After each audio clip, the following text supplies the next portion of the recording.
Assalamu alaikum. Peace to the gods, peace to the earths, and all of the righteous families of the planet. It's your big brother Fahiym, aka Day Son to God, Day Son of Law, back again with another discussion. Bill discussion. Y'all come in, going live since my brother went live. I'm just getting in not too long ago. Had a long day, about to get ready to lay it down in a minute. Just jumping out the shower. I finished listening to my brother's bill, and I said, let me respond to him. Let me take my hand off the speaker because I know sometimes it be sounding kind of muffled when I hold it like that. But this ain't gonna be long. It's just gonna be short, man. It's just a real brief, discussion, real brief talk. My brother El Amin, you know, um, played some videos and he, from Paul Guthrie. I don't know how this dude keeps surfacing, but you done brought him back to life again. I mean, I thought Dr. Wesley killed him, but according to you, he said no, he didn't kill him. You said Dr. Wesley lost, that discussion or whatever. He wasn't able to show and prove. You say Paul Guthrie had facts on top of facts on top of facts. And I mean, I'm just trying to basically get an understanding of what's going on, brother. What are you talking about? This is what I want to deal with, because it's like at first when you was, making your claims and stating everything, I'm like, yeah, the brother got some points, this and this and that. Although I still seen what Dr. Wesley was saying above what you and Paul Guthrie was saying, but you made a few good points here and there that I could agree with. But it's like now, brother, yo, man, get off the internet, man. Get off the internet, brother. For real, man. Because it's like, yo, what are you talking about now? It's like you lost me. Because it brings a lot of questions to mind. With me, I'm thinking to myself, are you really a follower of the Honorable Elijah Muhammad? Are you really a registered member in the Nation of Islam? You sure as hell don't sound like it. Are you Moorish Science Temple? Are you a Buddhist? I mean, what are you? Because it's like, according to you, Master Fard Muhammad brought us Buddhism that he got from over in India, and he brought it over here to us, and that's what he gave us. It wasn't Islam. It was Buddhism, according to you.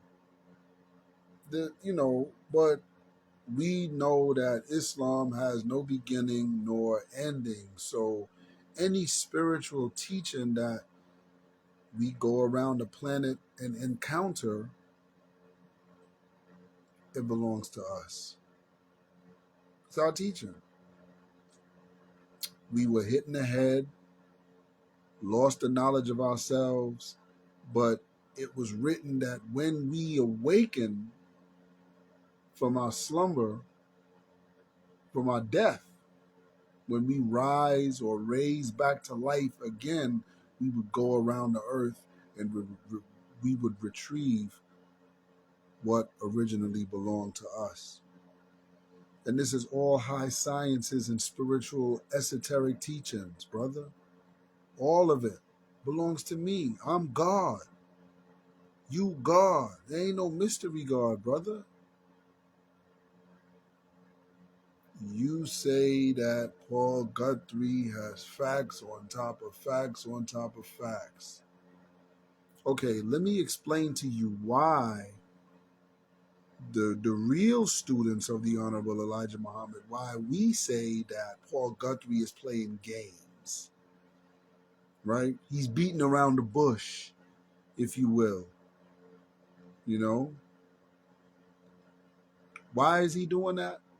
Well, if you knew the teachings of the Most Honorable Elijah Muhammad, you would know that the Honorable Elijah Muhammad already told us where Master Fard Muhammad was born. He said he was born February 1877 in the holy city of Mecca. That's what Elijah Muhammad said. According to you, Elijah Muhammad's a liar, right? According to you, he's a big fat liar, because even though Elijah Muhammad said this, for some reason you're hell bent on, no, India, no, it's India. It's what Guthrie said, it's India. So according to you, Elijah Muhammad's a damn liar, right? Okay. Minister Farrakhan's a liar, right? Okay. You don't have any proof to prove where he was born, nor does Mr. Guthrie. He doesn't have he can't make no claim like that, because there's no way that he can back that up. No way at all. At least Elijah Muhammad had first-hand encounter, and the man told him that. But what does Mr. Guthrie have? Second, third, fifth, 10th hand information? Like, what does he have? I mean, come on, brother. He said he was born in the year 1877 in the holy city of Mecca. The Most Honorable Elijah Muhammad said at 6 years old, he understood his purpose, his aim and his purpose. And he said from that age, he began studying all the way into his teenage years. And then his father took him around, and he built with all of the top high scientists, the 23 scientists. He was able to extract knowledge, wisdom, and understanding from these individuals and capsulize it in a bottle and take it with him. But when he came to North America, this is where he was able to put all of what he learned into one teaching and give it to us. And that teaching, he called it Islam. It raised us from the dead, as the Qur'an says. It healed us. It raised us from the dead. It healed us. It did all of those things. It gave us the light. So if we see a people growing in a positive manner, we know that's Allah. We know that's Allah's word. Allah has found that people and has bestowed his knowledge, wisdom, and understanding on them. And they now have the gift of life. Is that right? The gift of God is eternal life, right? So when Paul Guthrie makes the claim that Master Fard Muhammad came from India, I don't dispute that. I don't find, like Dr. Wesley Muhammad said, we don't, okay.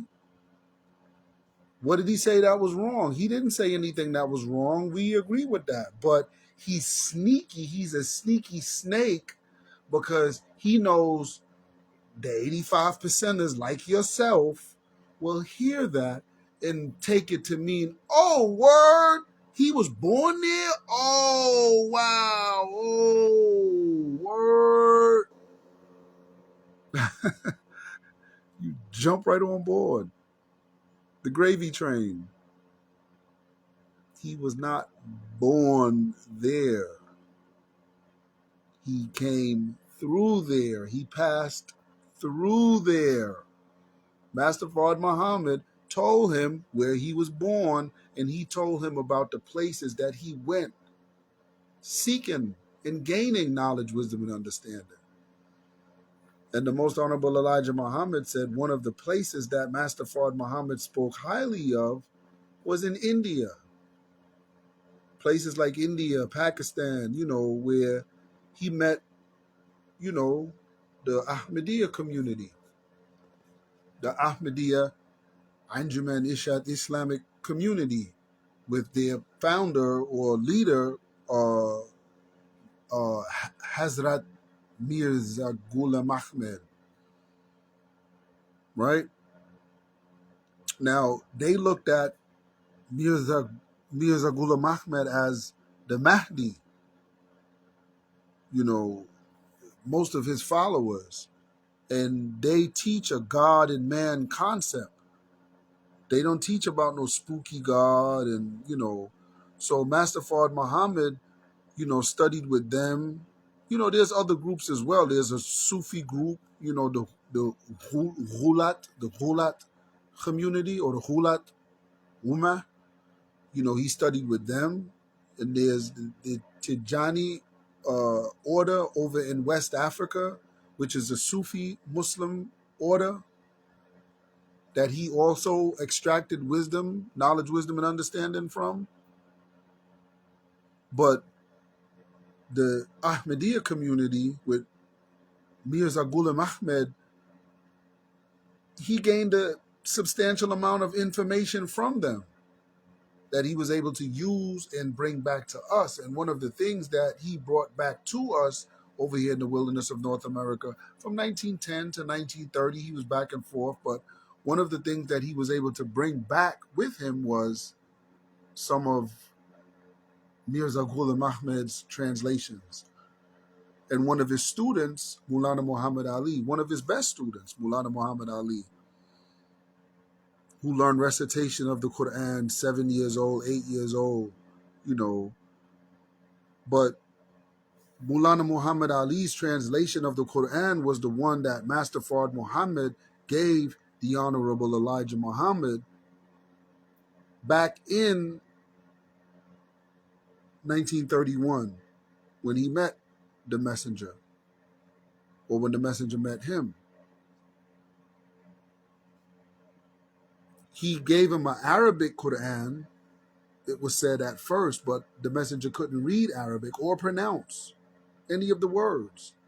So he gave him the Mulana Muhammad Ali translation, and that was the one that he wanted the Nation of Islam, his Nation of Islam in the West, to study. Not just the Quran, there's many of different translations, the Nuruddin translation, the Pictol, the Marmaduke translation, you got Yusuf Ali, which most Sunni Muslims widely read and study, but all of those translations has a law separate from his creation. He's a spook.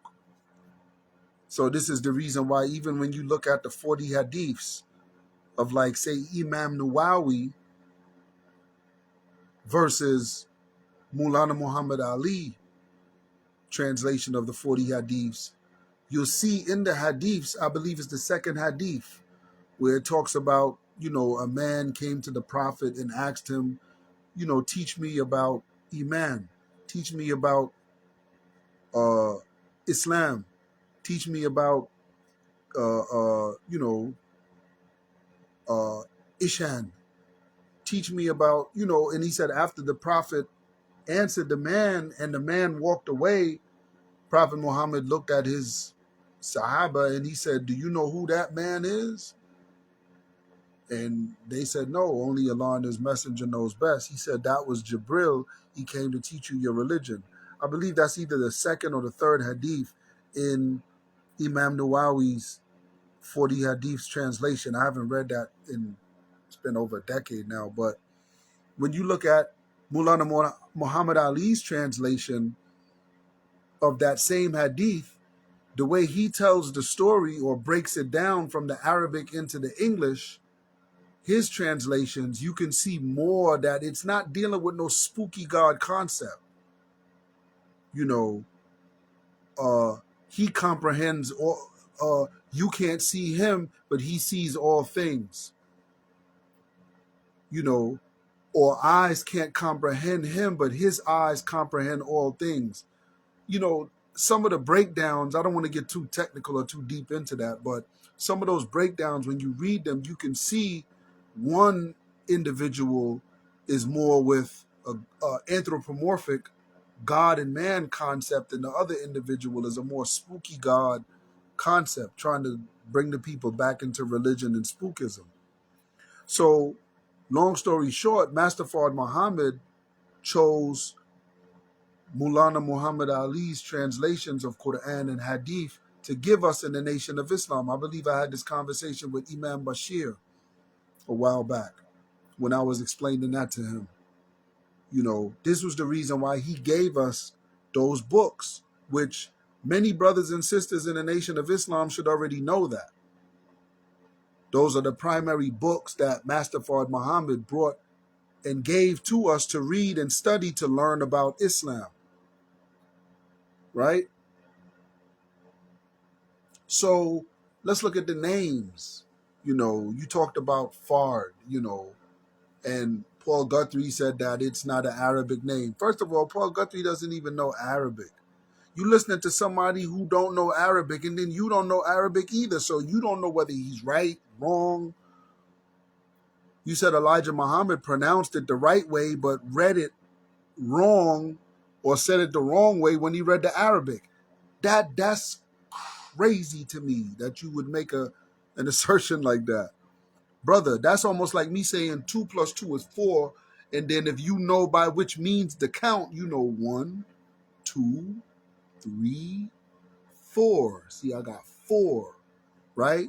So even if I listen to a lecture 20, 30, 40 years later and the Honorable Elijah Muhammad made a mistake and slipped and said 2 plus 2 is 5, or Minister Farrakhan said 2 plus 2 is 9, as long as you know how to count, you know what the answer is. And you know that they made a mistake. I make mistakes. We all make mistakes. We're growing towards perfection. There's videos and bills I put out. Sometimes I may slip, say something, and it's wrong. When I catch it a lot of times, or if I catch it, I'll come back and try to correct it. Because I always want to be right. I don't never want to be wrong. But I know there's times that I'm going to be wrong. It's just that simple. But in striving towards perfection, as we do as Muslims, Muslim gods, you want to always correct yourself. The Nation of Islam does everything right and exact. Is that right? So the name Fard Muhammad is pronounced Fard. Fard. The R is rolled. The Honorable Elijah Muhammad pronounced it wrong. He said Farad. It's Fard. He was wrong, brother. I'm not one of those personality worshiping Negroes. That ain't me. I ain't one of them personality worshiping ass niggas. That ain't me. That ain't me. No, you got me twisted with somebody else. No, brother. If the messenger said something wrong, I disagree. Elijah Muhammad was wrong. He pronounced it wrong. It's Fard Muhammad. Elijah Muhammad pronounced many Arabic words wrong. Salam alaikum is not how you give the greeting. It's not ice. It's nothing cold in here. It's assalamu alaikum. Not salam alaikum. No, that's not it.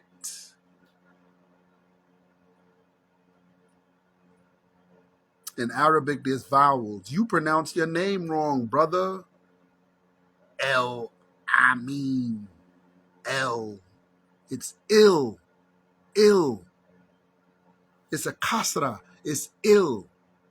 The E is pronounced like an I in Arabic. You pronounce the EL as if it's Spanish. In Spanish, E is pronounced eh. Eh. But this is not Spanish. This is Arabic. So your name is Il Amin. Il Amin. I'm just giving you the correct way, brother. When you know the Arabic, I don't need to hear how this one pronounced it or how even Master Fard Muhammad himself pronounced it. As long as I have the Arabic, which is a mathematical language, and you know how to read the Arabic, I don't need nobody to tell me what it says. In Arabic, there's vowels, 3 vowels. You got the what is it? The dama, the kasra, the fata. I mean, brother, like, you don't know Arabic, so a lot of things I can't really. I wish I could write it out for you to show you, like, look, and say the letters so you can see for yourself what's the correct pronunciation. Who told you that that can't be used as a name for a person? Or the name knowledge can't be used as a name. People have that name knowledge in the Arabic world. It's just not in English like knowledge, but the name alim. Alim. Alim means knowledge. You can call your children whatever you want to call them. Go tell that to Jay-Z and Beyonce, or go tell that to Kanye and Kim Kardashian. Oh, you can't call yourself Northwest because that's not a name, it's a direction. That's a location. Or, you can't call yourself Blue Ivy because that's a plant or a dye or whatever. You know what I'm saying? Like, hey, whatever you want to call yourself, you can call yourself. But I think the name is fitting for Master Fard Muhammad because look at his works.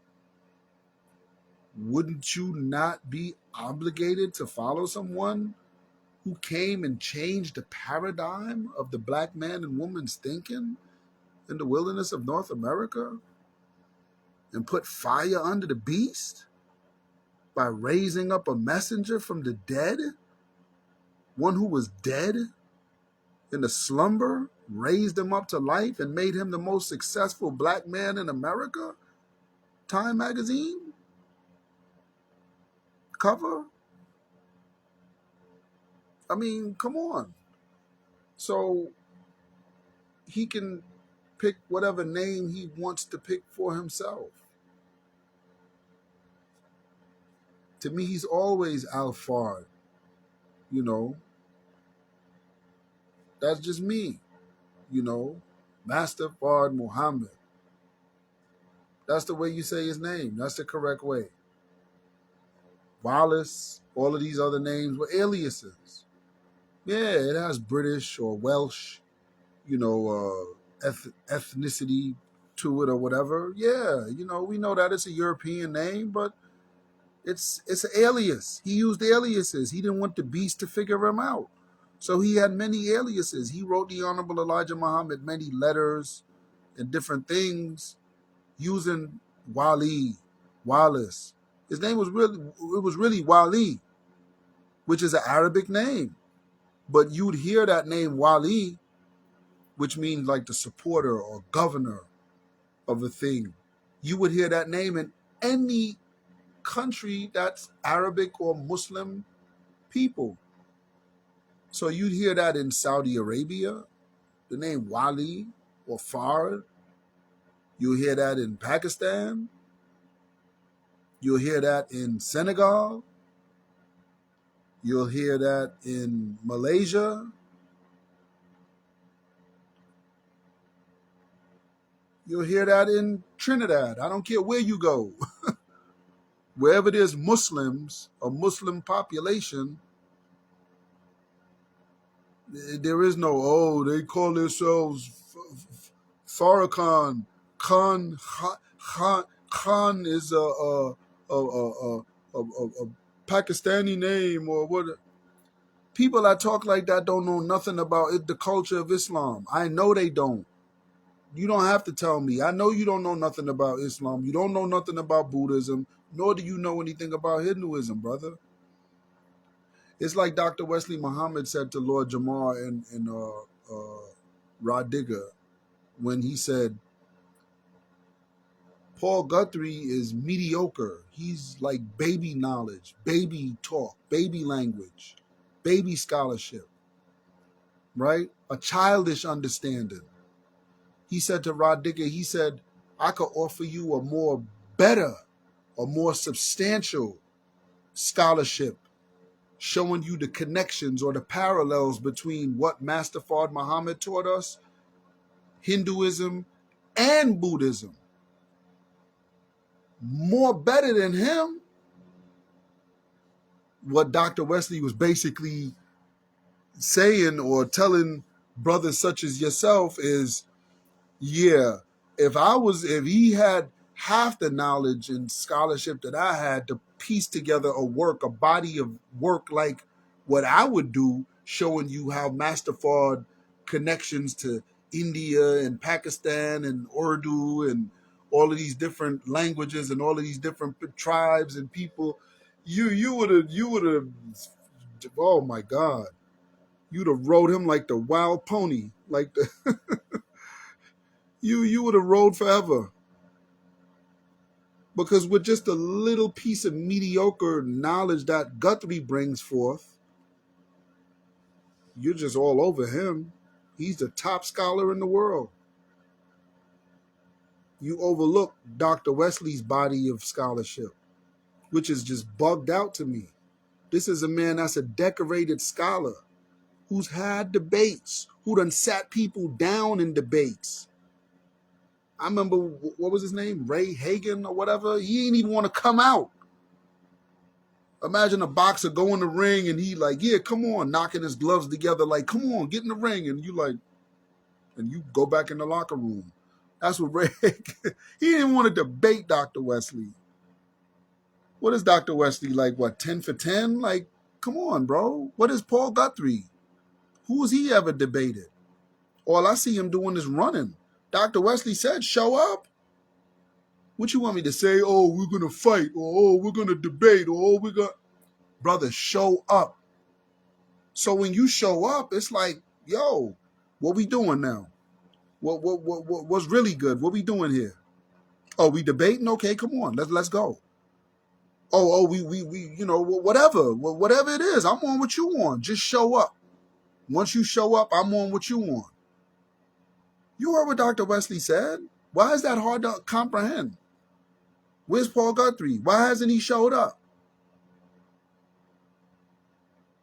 Come on, brother. Come on, man. So I'm not even gonna make this too much longer, man.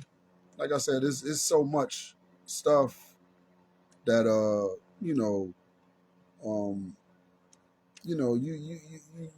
it's just crazy how you say, oh, it takes nothing away from Fard and Elijah, but yeah, man, it does, because you're making them out to be liars for some crazy reason, and I don't understand it, And as far as the nationality thing, brother, I mean, I'm God. Whatever I say I am, I am. The white man, see, you trying to be diplomatic with someone who's a savage. The white man doesn't understand diplomacy. He only understands brute force.